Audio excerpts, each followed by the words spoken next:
చందమామ కథ నావికుడు సింద్బాద్ 10వ భాగము. వాడి శవాన్ని చూస్తుంటే నా మనసుకు దేహానికి కూడా కొత్త బలం వచ్చినట్టయింది. నేను అతివేగంగా సముద్ర తీరం కేసి పరిగెత్తాను. అదృష్టవశాత్తు అక్కడ నాకు కొందరు నావికులు తీరాన లంగరు దించి ఉన్న వారి పడవ కనిపించాయి.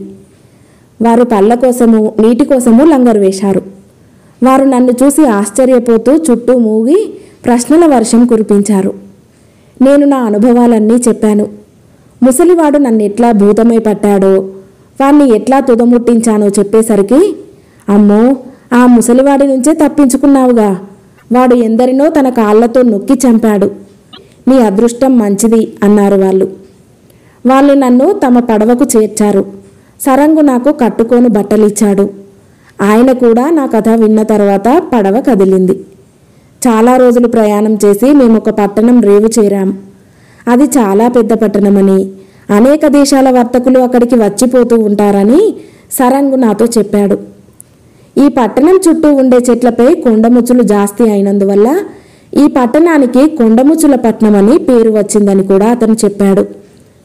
ఊళ్ళోకి వెళితే ఏదైనా బ్రతుకు తెరువు కనిపిస్తుందేమోననిపించింది.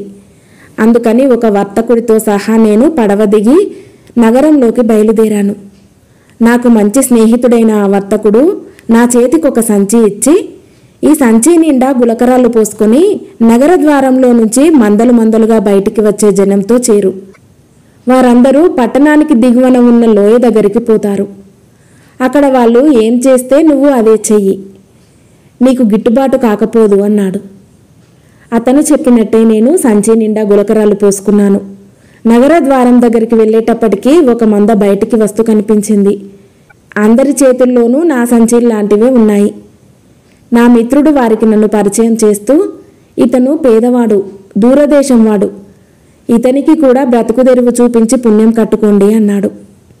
కొంత దూరం నడిచి అందరము ఒక లోతైన లోయ సమీపానికి వచ్చాం. దాని నిండా చాలా ఎత్తైన చెట్లున్నాయి. వాటిని ఎక్కటానికి మనుష్య మాత్రుడెవడు సాహసించలేడు. వాటిని కొబ్బరి చెట్లు అంటారట.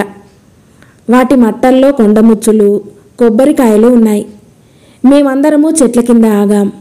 మిగిలిన వాళ్ళు సంచులు నేల మీద పెట్టి కొండముచ్చులను గులకరాళ్లతో కొట్టసాగారు. నేను అలాగే చేశాను. కొండముచ్చులకు కోపం వచ్చి కొబ్బరికాయలతో కొట్టసాగాయి. మేమందరము ఆ కొబ్బరికాయలను ఏరుకొని సంచులలో వేసుకున్నాం. సంచులు నిండగానే వాటిని భుజాల మీద వేసుకొని నగరంలోకి వెళ్ళాం. అక్కడ నా మిత్రుడైన వర్తకుడు నేను తెచ్చిన కాయలను తీసుకొని వాటి ఖరీదు నాకు ఇచ్చేశాడు. ఈ విధంగా నేను రోజు ఆ లోయకు వెళ్ళి కొబ్బరికాయలు తెచ్చి అమ్మి కొంత డబ్బు పోగయ్యాక దాన్ని పెట్టుబడి చేసి క్రయ విక్రయాలు చేసి చిట్ట చివరకు ముత్యాల దీవికి వెళ్ళటానికి సరిపడే మొత్తం సంపాదించాను. ఈ ప్రయాణంలో నా వెంట బోలెడన్ని కొబ్బరికాయలు తీసుకుపోయాను. దారిలోని దీవులలో వాటిని విక్రయించి మిరియాలు, లవంగ పట్ట మారకానికి తీసుకున్నాను. ముత్యాల దీవి చేరేలోపుగా ఈ సరుకంతా లాభసాటిగా అమ్మాను.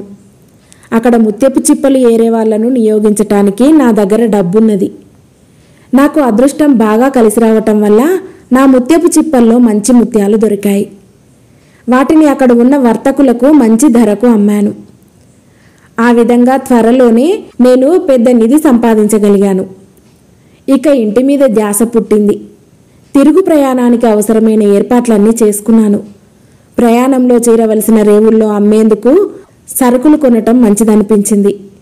అందుచేత ఆ దీవులలో విరివిగా దొరికే మూసాంబరం, చెక్క కొని పడవ మీద సరుకంతా వేసుకొని దారిలో విక్రయిస్తూ బస్రా మీదుగా బాగ్దాద్ చేరుకున్నాను. నేను తిరిగి వచ్చానని నా బంధుమిత్రులంతా సంతోషించారు. నేను కూడా లాభంతో తిరిగి వచ్చాను గనుక పేద సాధలకు దాన ధర్మాలు చేసి యథాప్రకారం భోగభాగ్యాలలో తులతూగసాగాను. ఇంకా ఉంది.